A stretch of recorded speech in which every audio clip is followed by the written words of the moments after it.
Ndi niteka n'umunezero nsubire ngusuhuze nkwakaze nshuti mukunzi wacu wobandanya kubana natwe ngaha kuri no mbonesha kure igushikiriza amakuru ibiganiro kumwe n'inkuru bigezweho biriko bivugwa irya nino mu gihugu c'u Burundi no hakurya y'imbibe z'igihugu c'u Burundi mu yandi makungu.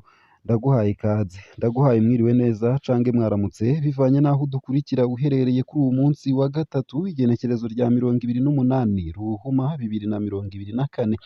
Ico utegerezwa gusa ni ugufyonda sabone cange subscribe nawe utarafyondako hama ukabandanya urashikirwa n'amakuru ibiganiro kumwe n'inkuru tubandanya gushikiriza bivugwa irya nino mu gihugu c'u Burundi ndetse no hakurya y'imbibe z'igihugu c'u Burundi mu bisata bitandukanye.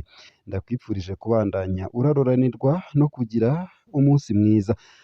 Ano makuru rero harabafatiye ku ngingo nkuru zikurikira. Indongozi z'igihugu zemeje urupfu rw'abantu 9 mu gitero c'abitwaje ibigwanisho kandi zisubira kwagiriza u Rwanda.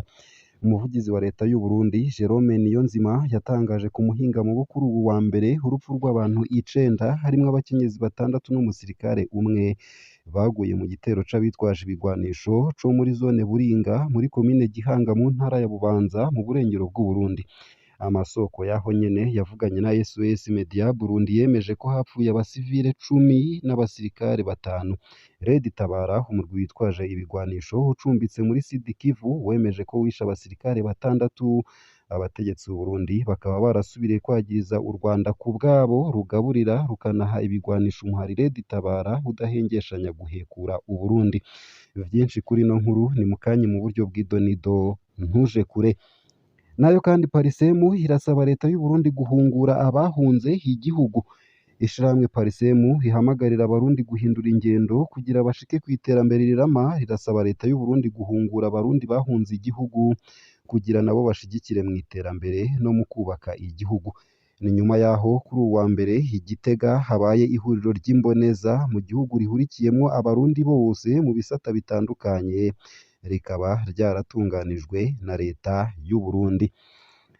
Ivyinshi navyo kuri no nkuru ni mukanye mu buryo bw'idonido ntuje kure. Nayo mu yandi makuru kandi amashirahamwe yo mu gihugu na mvamakungu harasabire kurwa ry'umumenyesha makuru Florian Irangabiye. Amashirahamwe Amnesty International, CPG na Ligue Iteka hasaba ubutungane bw'u Burundi na leta kurekura umumenyesha makuru Florian Irangabiye. Ayo mashirahamwe habona ko yaciye mu marushwa menshi kandi ko hatategerezwa guhagarikwa hanapfungwe. Mu ndwi iheze sentare nahinyuzwa y'igihugu yagumije igihano co gupfungwa imyaka 10 cari caciwe n'abacamanza ba mbere kuri Florian Irangabiye.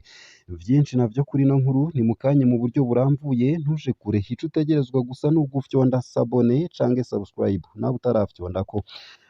Ayo makuru sayo gusa, ayo hamwe n'ayandi ni mukanye mu buryo buramvuye ntuje kure. Ico utegerezwa gusa nyene ni ukubandanya kumwe natwe. Ano makuru ku buryo buramvuye ntunyemerere nyatangurire kuri no nkuru ivuga ko indongozi z'igihugu zemeje urupfu rw'abantu 9 mu gitero c'abitwaje ibigwanisho kandi zisubira kwagiriza igihugu kibanye c'u Rwanda. Umuvugizi wa leta y'u Burundi Jerome Niyonzima yatangaje ku muhingamo wo kuri uwu wa mbere urupfu rw'abantu 9 harimwo abakenyezi 6 n'umusirikare umwe baguye mu gitero c'abitwaje ibigwanisho co muri zone Buringa muri komine Gihanga mu ntara ya Bubanza iri mu burengero bw'u Burundi. Amasoko yaho nyene yavuganye na SOS Media Burundi yemeje ko hapfuye abasivile 10 n'abasirikare 5. Red Tabara umurwi witwaje ibigwanisho ucumbitse muri Sud Kivu wemeje ko wishe abasirikare 6. Abategetsi b'u Burundi bakaba basubiriye kwagiriza u Rwanda ku bwabo rugaburira rukanaha ibigwanisho umuhari Red Tabara udahengeshanya guhekura u Burundi. Umuvugizi wa leta y'u Burundi yavuze ko hari igitero gisesema kuwa 25 Ruhuma 2024 hafi isaha 3 n'igice umurwi w'iterabwoba Red Tabara witwaje inkoho warateye umuryango uri mu Kigandaro mu karere ka Buringa muri komine Gihanga mu ntara ya Bubanza. Ico gitero kibishe cahitanye abantu n'ibintu bimeze gutya. Abantu 9 harimwo abakenyezi 6 n'umusirikare umwe yaraje gutabara abo banyagihugu. Abantu 5 bakomeretse muri abo hakaba harimwo abakenyezi 3. Ibintu vyononekaye umuduga waturiranywe n'ikiziga warujanye mu buruhukiro. Iyindi modoka n'ipikipiki vyari bihagaze aho nyene vyaraturiwe. ingoro y'umugambwe CNDD-FDD yaraturiwe uko akaba ariko Niyonzima yadondaguye abagwanyi bari bafise ibigwanisho ruhasha. Abanyagihugu bavuganye na SOS Media Burundi bavuga ko abo bantu bari bafise ibigwanisho vya rutura. Abasirikare bahungiye mu mihana yacu, abagwanyi bari bafise ibigwanisho vyinshi, barabakurikira baca bugururira umuriro ku basivile. Abasirikare bose barahunze, bose gushika ubu barafise ubwoba. Uko akaba ari kumwe mu bacitse kw'icumu ashikiriza. Isakwa habaye isakwa muri iki gitondo. Abategetsi bacu bagiriza abanyagihugu kubika abagwanyi, ariko vy'ukuri baje bava hakurya muri RDC. Dusaba leta kurondera abo bantu bakaganira kuko barazwi. Uko akaba ariko umwe mu bacikacumu yongera ko abanyagihugu nibo bama bahagwa. Tubayeho mu bwoba bw'uko dushobora guterwa ku mwanya. Turi mu mwiheburo birisubirije mu kiringo c'amezi 2 gusa. Niwo mwiheburo ugaragazwa n'umwe mu banyagihugu yahaburiye abantu bo mu muryango gusaba ubufasha. Kubw'amasoko mu ntwaro, abasivile bishwe bashika 10, abasirikare nabo ni 5. Ayo masoko nyene hakaba avuga ko hari abasivile 6 n'abasirikare 4 bakomeretse. Umutekano nutsimbatazwe kuko ubutabazi bushika butevye. Twebwe abanyagihugu bato turagowe kandi turafise ubwoba kuko ivyo bitero vyabaye akamenyero. Uko akaba ariko bibonwa n'umwe mu banyagihugu b'Iburinga. Umwe mu bo mu muryango wiwe yarakomerekejwe ku maguru. Abo bagwanyi banamuciye urutoke bakoresheje imbugita. Uwo mugabo yaranavuganye kandi agashava ati abategetsi bacu ntibitaho na gatoya ineza y'abanyagihugu. Nta kindi bavuga atari ukuvuga amajambo atagira mvura. Bigenda gute ngo igihugu gifise igisirikare gikomeye kinaja kugarukana amahoro mu bindi bihugu cama giterwa iminsi yose? Ntihabe ingingo ruhasha zo gucungera umutekano w'abanyagihugu, ariko bama baririmba ko imbibe zicungerewe bikwiye. Birateye isoni. Arabandanya ati iyumvire igitero nk'ico kibera ku birometero bikeya vy'umugwa mukuru mu gisagara c'ubudandaji Bujumbura. Buringa iranegereye kandi ikibuga c'indege ca Bujumbura. Ntawe utazotangara ejo canke hirya y'ejo abo bagwanyi bateye ico kibuga c'indege. Nayo mu yandi makuru kandi, Parisem irasaba leta y'u Burundi guhungura abahunze igihugu bose.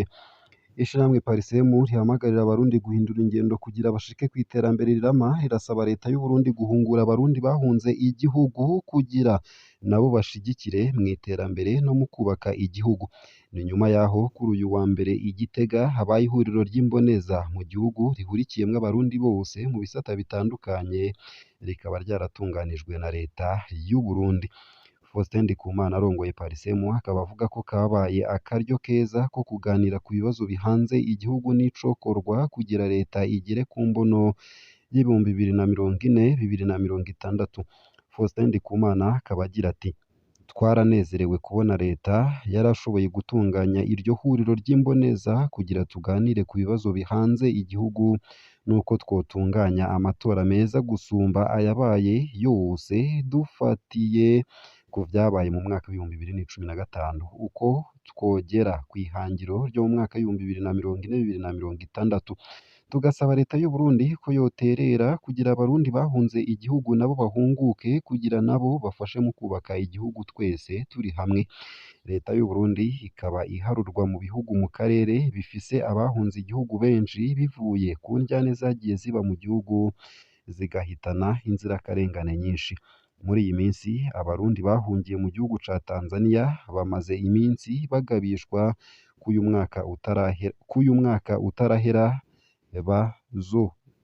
mwaka utarahera bazotahukanwa mu Burundi, ariko rero leta ikaba ikwiye kubikora ku bushake bw'impunzi ntibibe ku nguvu. Leta y'u Burundi ikaba ikwiye guhindura uburyo hitunganya amatora, hakaba amatora adakumira bamwe kandi yizewe, kuko hama habaye icuka kibi hagati y'abadasangiye ivyiyumviro vya politike mu gihugu vyama vyateye imvururu, na cane cane mu gihe c'amatora canke iyo yegereje, bigatuma abarundi batari bake bahunga igihugu. Ngaha akaba ariho nsoreje ano makuru ntari naguteguriye ariko avugwa irya nino mu gihugu c'u Burundi no hakurya y'imbibe z'igihugu c'u Burundi mu yandi makungu. Ico utegerezwa gusa nta kindi ni ukumanuka munsi y'ino video hama ugafyona imbere y'ijambo Isange TV, haraba handitse ijambo s'abonner nawe ukoresha YouTube y'igifaransa canke ijambo subscribe nawe ukoresha YouTube y'icongereza, urafyondako hama udushikirije intererano yawe yo kuja turakuronsa amakuru, ibiganiro kumwe n'inkuru tubandanya gushikiriza biba biriko bivugwa irya nino mu gihugu c'u Burundi mu bisata bitandukanye nk'igisata c'inkino, igisata c'indero, igisata c'umutekano, igisata ca politike, igisata c'amagara y'abantu, igisata c'uburimyi n'ubworozi, igisata c'imigenderanire n'ayandi makungu ndetse n'ibindi bisata bitandukanye. Ndakwipfurije kubandanya uraruranirwa ndetse no kugira ibihe vyiza n'umunsi mwiza.